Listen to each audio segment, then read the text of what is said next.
Joo, tässä on oksan perinteinen Snow 285 linko. Eli lingon leveys on 285 senttiä ja höyläysleveys 276 senttiä. Lapa syötöllä, jota voi pitää kiinteästi lukittuna, kuten kuvassa, tai sitten myös keskipakosiipinä, kun irrottaa pultit pois. Ja tässä on Snow-mallissa perinteisesti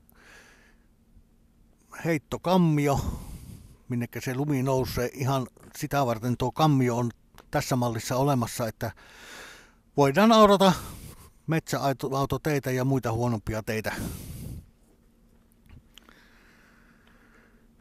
Ja siitä tuli sitten aikaa myöten mieleen semmonen, että kun sitä mennään tuonne umpisen metsäautotielle auraamaan kevättalvesta ja siellä on metri lunta ja sitä traktorilla vedetään tuolta edestä, niin se on aika hankalaa, joten teemme tästä mallista myös työnnettävän version. Eli tätä nyt pystyy sitten traktorilla työntämään edessään, tai oikeastaan sen verran painava linko, että melkein pakilla kannattaa sinne metsäautotille työntää. Ja luukuthan on hydrauliset, kuten myös kaikissa muissakin oksan linkoissa.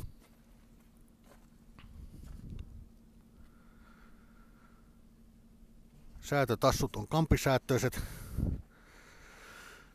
On edessä ja takana molemmilla puolilla.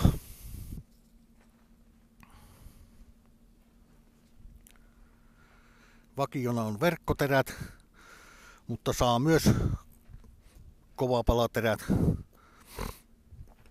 tai vaikka tappiterät halutessaan.